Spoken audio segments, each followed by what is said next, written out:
Welcome to Stop Mixing Sense, where we explore the overlap between music, language, and our own anatomy in order to reverse engineer our mindset towards mixing and ultimately realize that the answers were within us all along. And can we just take a moment to appreciate just the whole Kiki Booba thing? If you haven't watched the very first Stop Mixing Sense video, the video that sets up the whole mindset and mission of this entire channel, I'll link to it in various places, I'm sure. But all you need to know for now is, if we have these two shapes, and you had to name them, which one is Kiki and which one is Booba? You already know, don't you? Isn't it obvious?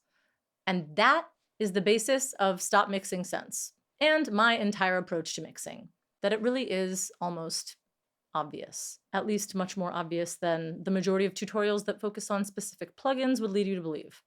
But within this obviousness, there is a lot of subjectivity. And that is because we are all filters. What is a filter? If you've been producing for a while, when you think of a filter, you probably think of something like this.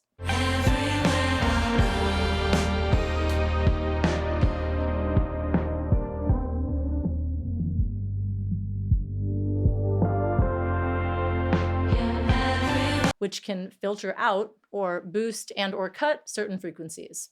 There's also a resonance component to it, which makes a really cool sound when you do something like this.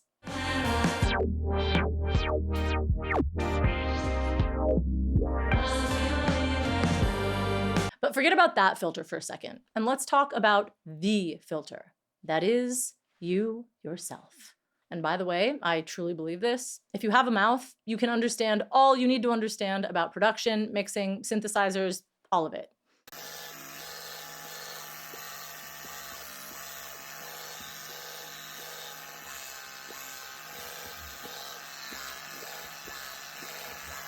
I've spoken before about my teeny tiny ear canals and my theory of how that might contribute to my sensitivity to harshness and brightness and sibilance in a mix, which is something I have to remember because literally every time I send a song to get mastered and get it back, I immediately think that it's too bright. And a lot of the time, I have felt that I have had to go back into the mix and edit some of the sibilance myself even further on my end because I otherwise like the added brightness of the mastering, but on some words it made my S's or K's or T's too harsh.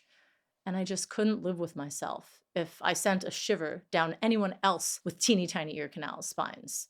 Now, another theory I have that isn't backed up by any evidence yet, but let me know what you think, is women tend to prefer rounder sounds, darker mixes, more prominent bass, muted snares, while men tend to gravitate towards more pointy frequencies. Crystal clear hi-hats, screeching guitars, aggressive crashes, and I believe that there could be some pretty sexy reasons for this, which I'll elaborate on in another video. But one of the rated G reasons may be that women generally have smaller ear canals, which, given what we know about tubes, narrow and wide, and perception of sound through them, it would make sense if something like the width of our very own ear canals could affect our tolerance for higher or lower frequencies. Think about it. Think of every instrument you know. As a general rule, with filters, aka tubes, or strings, or objects in general of varying widths, the smaller or narrower something is usually indicates a higher frequency or pitch. The larger or wider something is usually indicates a lower frequency or pitch. And that's even true for our human instrument. That's right, our vocal cords. People with smaller, thinner, narrower larynxes tend to have higher voices than those with larger, thicker, wider larynxes, aka the tube inside our neck that air travels through to produce sound. This is why men typically have lower voices than women, but there are many other factors, like hormones and lifestyle, that affect voice quality and pitch. And if the word vocology means anything to you, I am a certified vocologist. Yes, it's a real certificate from the University of Utah's Summer Vocology Institute, which is kind of like audiology for the voice. Basically, the study of voice production combining speech therapy and singing. But something I've noticed since then is the human voice has a lot in common with mixing and music production and our understanding of sound in general. It's like Why are we learning how a compressor works when our own mouth would be a better example? And we've never stopped to understand that. The moral of this story is we are all filters. Our eyes are a filter. Our ears are a filter. Our mouths are a filter. Our entire human experience is a filter. Which is why this is obviously Kiki and this is obviously Booba, because we all have mouths. But that's not all. In addition to us being filters ourselves, everything we listen through is a filter too. From our professional mixing speakers to our phones to our AirPods and everything in between. Each device falls somewhere along the Kiki Booba spectrum too. And on top of that, every space we listen to music in is a filter. Whether you're in your home studio or your car or your headphones. You may have heard other tutorials saying you can't trust your ears unless you're listening in a perfect listening environment. But I personally don't believe this because there is no perfect listening environment. And this is after going down that rabbit hole pretty far.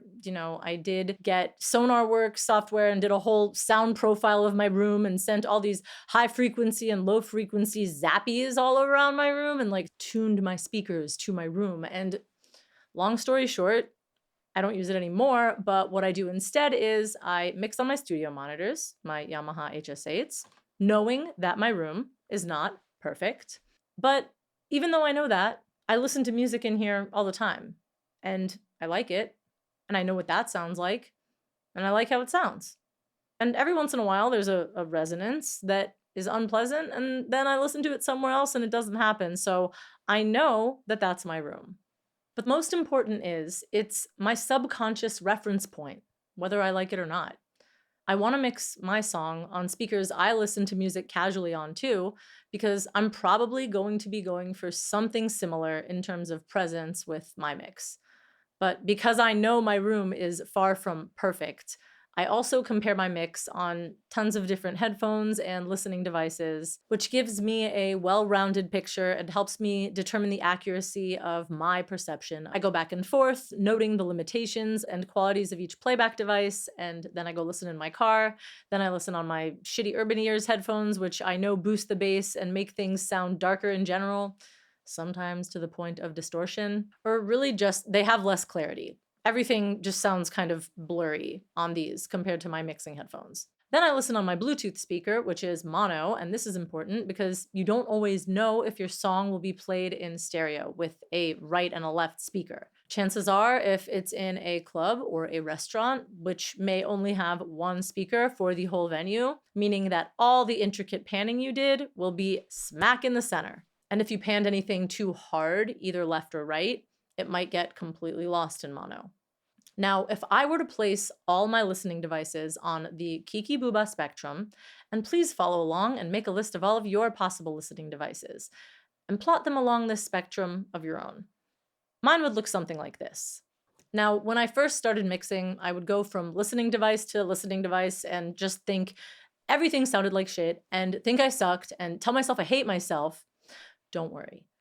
Things are always going to sound a little weird when you switch devices because your ears have gotten accustomed to hearing your song in a certain way, probably for hours and hours, because you didn't give yourself a mixing break. So always give your ears a break.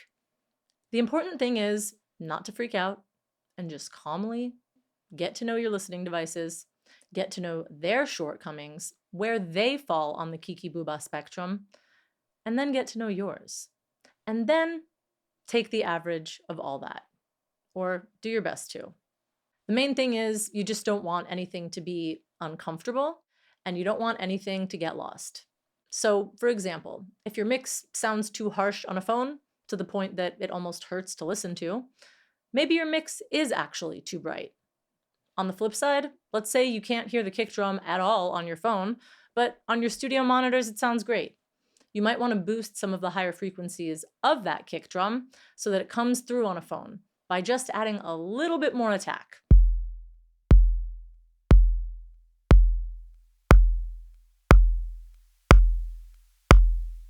And without adding too much volume, by just adding a little bit more attack. This will make it sound even better on full spectrum speakers too. What can I say? The modern, age-old piece of advice, it should even sound good on a phone, is true. When I mixed my first song, She Gets Me, I had 49 different mixes of that one song, with the slightest changes on the master bus, making it ever so slightly brighter or ever so slightly darker. They say that they're always there when you need 'em. But baby, how can we believe 'em? They say that they're always there when you need 'em. Everything happens for a reason. They say that they're always there when you need 'em. But baby, how can we believe 'em? They say that they're always there when you need 'em. Everything happens for a reason. Don't do that. Because every listening device you play your song on is going to be a little bit different.